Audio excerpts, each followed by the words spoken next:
Hello, friends, and welcome to your own channel MPPSC with Pravesh. And as promised, we will daily learn something important that is related to our syllabus. तो हम लोग अपने syllabus से जुड़े हुए हर दिन कुछ ना कुछ जरूरी चीजें देखेंगे. And today we are going to learn the important articles. और आज से हम शुरू कर रहे हैं important articles Constitution के. So the first article is article 1. तो सबसे पहले हम किससे शुरू कर रहे हैं?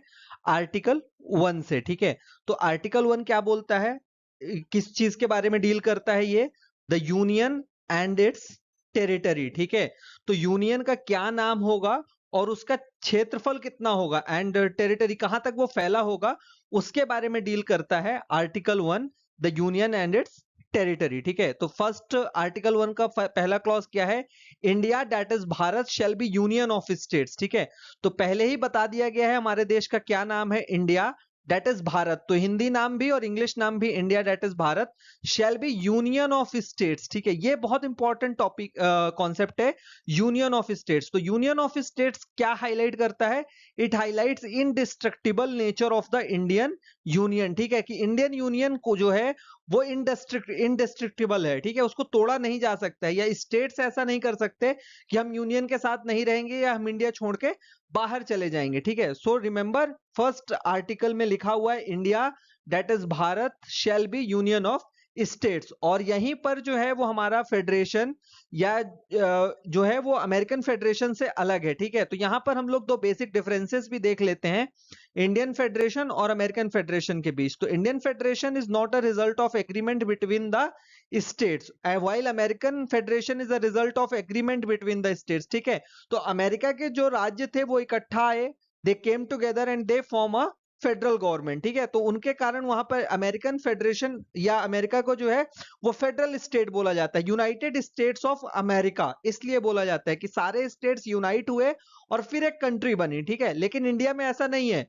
स्टेट्स यूनाइट नहीं हुए, पहले यूनियन था, यूनियन ने स्टेट्स क्रिएट किए जो हम आगे देखेंगे. ठीक है, second thing is states have no right to secede from the union. ठीक है, तो स्टेट्स को कोई अधिकार नहीं है कि वो भारत छोड़ करके बाहर चले जाएं, कि कल को किसी राज्य का मन कर जाए कि हम बाहर अब इंडिया यूनियन में नहीं रहना है, तो ऐसा नहीं है. लेकिन अमेरिकन फेडरेशन में states have the right to secede from the union, वो छोड़ सकते हैं. ठीक है, सेकेंड क्या है इसमें? The states and territories thereof shall be as specified in the first schedule. तो ये ध्यान रखना है हमको कि स्टेट्स और टेरिटरीज का जो नाम है, उनकी बाउंड्री कितनी है, वो कहां तक फैले हुए हैं, ये हमारे कॉन्स्टिट्यूशन में कहां लिखा हुआ है, that is mentioned in the first schedule. ठीक है, then we have territory of India shall comprise of. अब टेरिटरी ऑफ इंडिया में के अंदर क्या क्या आएगा?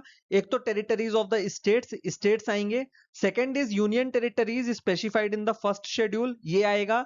And third is such other territories as may be acquired. तो अगर गवर्नमेंट ऑफ इंडिया फ्यूचर में कोई भी टेरिटरी एक्वायर करती है, वो किसी भी तरीके से करे, that will be included in the territory of India.